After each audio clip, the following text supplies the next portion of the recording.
Hello, beautiful people of the world. It's a pleasure to have you guys as always. Welcome back to Close Broke. My name is Kieran. In today's episode, we're going to be playing at Dallas. As you get a quick break in the program for you guys to talk about how we need 500 likes in this video. It goes such a long way and it will continue to grow C2B and the brand that we're trying to create. And yeah, look at the little baby. We got to get it. Come on, 500 likes? It's not asking that much. Anyways, appreciate you guys' support on these vlogs. They've been really, really incredible. And I appreciate you guys showing the love, showing the support for us. It's continuing to go a very long way. Quickly want to mention, guys, WSOP giveaway is going to be happening very soon. We're going to be announcing the winner in September. If you guys don't know what that is, we're pretty much backing one of you guys, including airfare, hotel, as well as your tournament ticket to the reunion event, which is going to be starting in early November, if I'm not mistaken. Please look in the description for details on how to enter the giveaway. There's literally only 10 entrants so far, so think about that. It's like a $1,500 worth of a giveaway, and there's only 7 people in it. I don't know. When have you ever heard of getting a chance to get $1,500 and for free at such a low rate? But anyways, lastly, July 16th. It's the most important thing if you guys want to see my little puppers. If you guys want to see my puppy ugly face, it'd mean the world to me. July 16th, Friday, we're going to be doing our first ever meetup game. It is going to be a huge, huge deal. July 16th, mark your calendars. It's a Friday. It's going to be a celebration of my birthday. It'll be the whole shtick. It'll be a celebration of BJ's birthday. All of our birthdays are right there. Logan's birthday. So it'll be a great time. It's going to be in Los Angeles, California, July 16th, 7 p.m. We'll disclose the information on the casino at a later date. We're still in talks with a couple casinos, but thank you guys all for coming by. And again, we'll send you back to your regularly scheduled program. As you can see, this doesn't look like Dallas, and you're right. We're actually currently in Puerto Vallarta in Mexico. So next time you guys see me, I'll be getting on a flight home to get on a flight to Dallas. Kind of confusing, but you guys get the deal. Anyways, I'll see you guys soon, and thanks for coming through.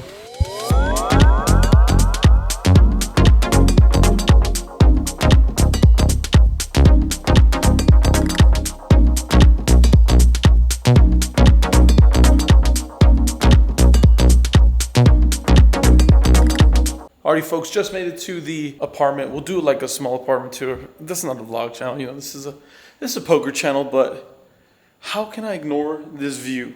It is remarkable. It's beautiful. I don't even know what I'm looking at exactly, but it's pretty nice to look at.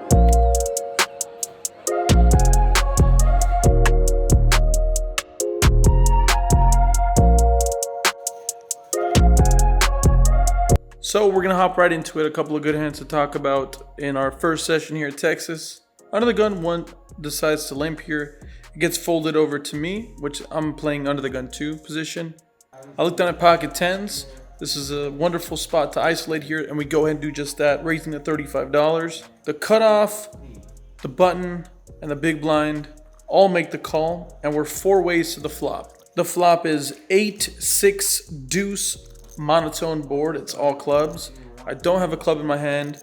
It checks to me. I think in this position, it's a great spot to get some value and target hands that obviously have a club in their hand, as well as a couple of straight draws that are out there, and some pairs that'll definitely be looking to evaluate and continuing here.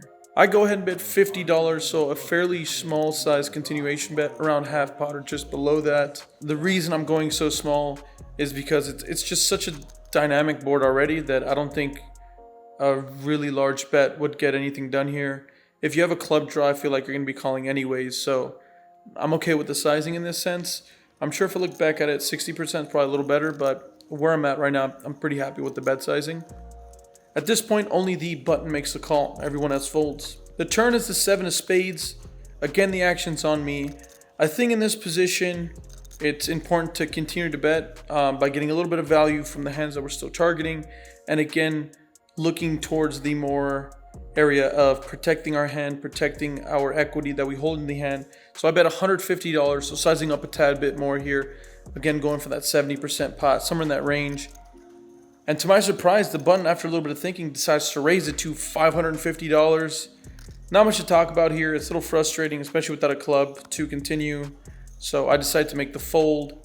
It's unfortunate that we just have to fold an overpaired on this board, especially because we had a gut shot, but you know, not all of our outs were live, especially with if a club comes. I mean, I don't even know what we do. So a little bit of a frustrating start, but that's just how Texas poker goes. So I'm in the big blind. Under the gun decides to open at $20. It folds all the way to me. I look down at my hand, look at pocket fives here. Great hand to defend with, ton of fun, especially when you flop sets. So we go ahead and make the call. The flop is ace 6-5. We flop bottom set on a super wet board because yet again, it's a monotone flop. All clubs out there. I go ahead and check. The villain decides to c-bet $20 and I go ahead and oblige to that amount. Don't need to build up a huge pot at this moment. Looks like I'm willing to spring the trap a little later on. The turn is a 7 of hearts. I check again to the villain who bets $60. And after a little bit of thinking, I actually decide that I want to raise here. We raised to $275. And the reason being is there's a ton of hands that I can target in this range. Ace X with whatever his X is being a club. So ace king with the king of clubs, ace queen with the queen of clubs. There's a ton of hands that I think will still be continuing against my sizing here with this raise. So it's time to get the value up and start building a pot. He pretty quickly just makes the call. River is a pretty terrible card. It's the deuce of clubs. But again, besides the hands that I think I mentioned already, which are going to be like ace X with the X of clubs, most of his hands I thought just would not contain clubs. And the hands that did are pretty much hands that flopped it. So king, queen, king, jack, and king 10 of clubs are all hands that he could have flopped a flush draw and would have opened from early position with those hands. Like a Broadway suited, you know, club hand. So I think that blocker betting on this river might be a decent idea. Not a great bet. I'm kind of just justifying what I'm thinking at the time. And after quite a bit of Hollywooding, he actually decides to raise to $1,000. It was 800 or 1,000, I can't remember. So either like just min clicks me or just about min clicks me. And I just could not even understand what was happening. I'd think about it for a little bit of time and just decide there's just too much money in the middle to ever fold a hand as strong as this. Knowing that I'm going to be losing so often here. I go ahead and make the call. And of course, he has king, queen of clubs. Really badly played hand by me. Definitely one of the worst hands we played on the vlog. It's embarrassing to say out loud, but we got to know how we got into this hole to start off with. So nothing's going our way. It's a little frustrating, but we're compounding bad poker with bad play and running bad. So it's just like no good vibes over here. The dynamics have changed quite a bit by this time. We have a drunk player at our table at like, I don't know, 7 p.m. or 7:30 p.m. He's completely obliterated. He's blitzed out of his mind. So definitely changed the dynamics. Everybody here is trying to take advantage of this. And yeah, we're here to have a good time, obviously, and make some money. The straddle is on in this hand, and early position limps. I'm in late position with jack 5 of clubs. Kind of upset at this point. I'm playing pretty bad, so want to compound on that, of course. I go ahead and isolate with this terrible hand of $60. Just the drunk action player in the big blind makes the call, as well as the limper. The flop is ace, queen 5 with 2 spades, so there is that flush draw out there. To my surprise, the drunk action player leads out for $100. The initial limper decides to make the fold, and it's on me. Obviously, it's easy to just throw this away here, but I feel like he has a flush draw on this a ton of the times. And he's been doing some really weird stuff that we'll talk a little more about at the end of this hand. But I don't think his hands just include an ace here. So I want to go ahead and protect my hand and kind of evaluate. So I go ahead and make the call. The turn comes a 6 of hearts. He once again decides to lead, but to our surprise, yet again, he leads for an all-in amount. $360 to go. Pretty huge bet. It's putting me to the test. At this point, I have around $700 in my stack. So now we're officially in the pressure cooker, and every session I put myself in a situation like this where I got to make a big call or a big fold. And I thought we already did that with the pocket tens hand. So tough spot here. Again, we have bottom pair. Can we really call off? Is this a good idea? What hands do we beat? But in my honest opinion, I really feel like the only hands he can have here. I don't have a work number for Kieran. Who would you like to call? Forgive me. I feel like the only hands he can have here are going to be flush draws. Like his range is made up of a bunch of draws here. King 10, King Jack, Jack 10. I go ahead and make the hero call. I know, maybe donkey-esque, but we go to a river, which is the Jack of Spades, the worst card in the deck probably. I get 2 pair, but we now lose to all the straights and the flush draws that were there. So anyways, we announce we have 2 pair, and he shows us pocket 4s. So my bottom pair was good the whole way somehow. Just goes to show you that guy was completely lost. And later on in the session, we saw him go broke with like 200 big blinds trying to bluff somebody with 7 deuce and then 3 deuce later on too. So I'm even more happy with my call than now because he was just blasting off. So pretty crazy hand there. I think that was, yeah, I wouldn't call against anyone else at the table. Let's just make that straight. No one else. No matter how action you are, no one else. Just him. Before we get over all the rest of my hands, we're going to throw it over to BJ's and go over a couple of his hands as well. So first hand we play, I get pocket nines on the button. We get 2 limpers behind us and a raise of $10 from under the gun plus 2. I end up raising 40 bucks. We get 2 callers behind. The flop comes 10-8-7 rainbow. It checks to me and I decide a $55 bet is really good here. Pocket nines, a very strong hand here with open-ended. We do have a pair. We want to make sure we're making ace king, ace queen, ace jack pay the price. And for anything that's better, like aces, kings, they're probably going over the top on the flop. And then with, sets and stuff like that, if they are slow rolling, then hitting the 6 or hitting the jack on the turn would obviously be really good for us. So I bet the $55 and we get 2 callers behind. The turn comes a queen with a flush draw. And I actually really like this card. We can still represent a very strong hand here, and we also block the nines. So we block the nuts here. The action goes check, check, and with a little bit of time, I end up thinking that shoving is the best option here. There is a lot of money in the pot. I don't want to check the river or check the turn, have a blank come on, and end up losing to maybe a pair of 10s. So it comes check, check, I shove. We get a tank and then a call from the under the gun plus 2. The guy behind ends up folding. And the river comes a blank, 4 of clubs. I show my pocket nines and it turns out to be good. Obviously, we were bluffing there, but we are bluffing with some kind of equity. And then if it turns out we're good, we're good. I'm thinking the guy might have had some kind of flush draw, was feeling a little gambly and decided to shove there. So the second hand, the very next hand we get is pocket aces in the cutoff, which is, a perfect situation since the hand previous, we 3-bet with pocket nines. And I think in a 1-3 environment, raising with pocket nines, 3-betting with pocket nines is perceived to be pretty loose. So already I kind of have the table image of being pretty loose, especially since on the turn, we went all in only with pocket nines when we had 2 overcards.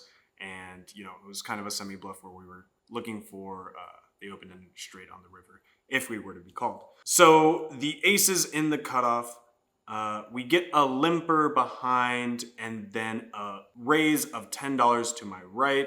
I decide to raise to 3-bet to 40 bucks and we get it folded around to the guy to my right. He ends up calling and we see the flop, which is a jack 7-5, kind of rainbow flop. We get the guy to my right who ends up lead betting 50 bucks, donk betting 50 bucks. And he does not have much behind. He has about $120 to $140 left. So I decide the best option here is to just go all in. I think if he has ace jack, your queens, kings, we're getting max value here. And it turns out that he has exactly what I had expected, which is kings. And he ends up being like, I call, do you have aces? And I'm like, yeah, I got aces. And he shows kings. And the board runs out pretty safe. And our aces end up busting him. So third hand, we pick up pocket jacks under the gun. And I decide to raise the $10. I've been doing this raise pretty normally. And I have been getting called and getting folded. So I think this is a pretty standard raise. I usually do a pot raise, but sometimes I go a little over if, the game calls for it, if they're calling pretty weak. And I think since we were playing around 150 big blinds average, $10 pre-flop isn't that so much of a big raise. We end up getting re-raised by the under the gun plus 2 to 40 bucks.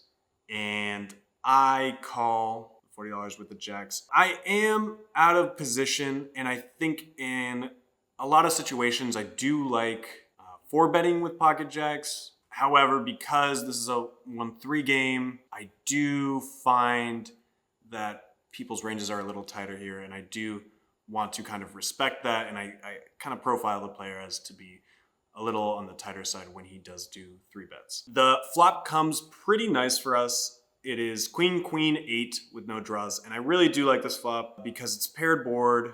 You know, his ace X suited besides your ace queen is is in a tough spot. You do want to be c-betting a lot, you know, with your ace X's.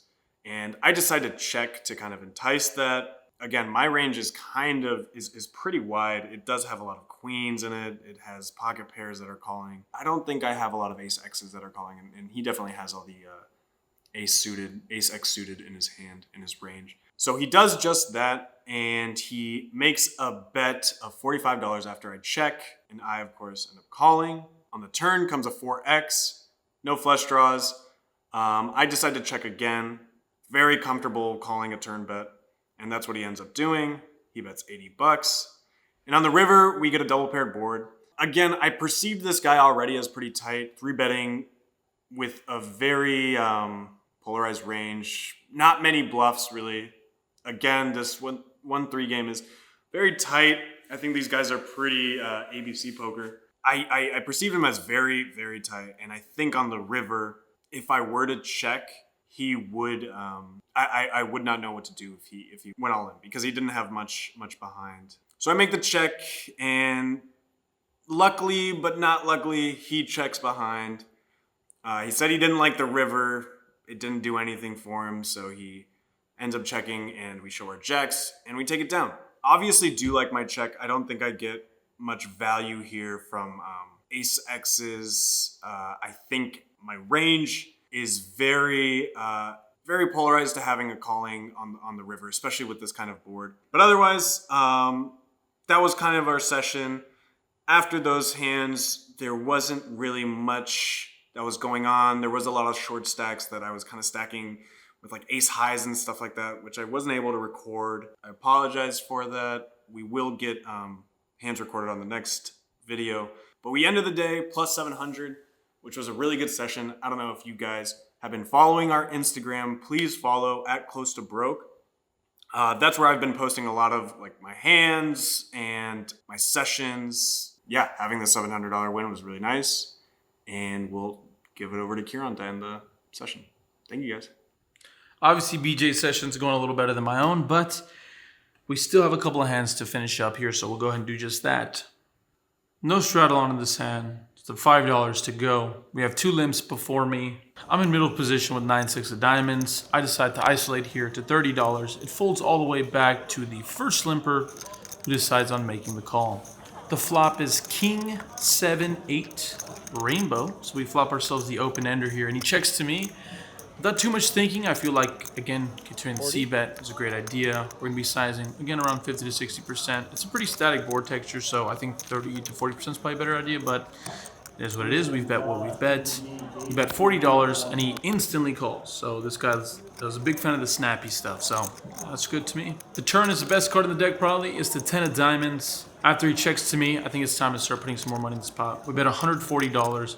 And he, again, instantly makes the call. I chose the sizing on the turn, by the way, is because I wanted to leave us the closest thing to a 1-to-1 stack to pot ratio on the river for a shove. Again, and especially in this hand, I was thinking on the turn what hands I'd have for bluffs, what sizing I'd like to go with them, and I think I'd like to be polarized in this spot because the board is so dry. Nonetheless, the river comes an inconsequential ace of hearts, so nothing really changes here besides, I guess, queen, whatever. There's like the Broadway straight now. He checks to me, and I pretty quickly decide to go all in for $300, and he instantly folds. So, fortunately, no more money is to be made there. The very last hand of note is an important one to go over nonetheless. Early position opens to $20. There's no straddle on. Next to act decides to call it $20, and I am next to act. And I look down at pocket kings here. Pretty easy 3-bet to isolate spot here. I go ahead and make it $110. That's the sizing I decide on. Folds back to the second limper, and he decides to defend. The flop is ace, ace, jack, rainbow. He checks it over to me, and I think on such a dry board texture, it's important to bet 30 or lower percent pot. The board is so dry, it's hard for him to have a ton of hands to continue that you're beating. So we decide on betting $60.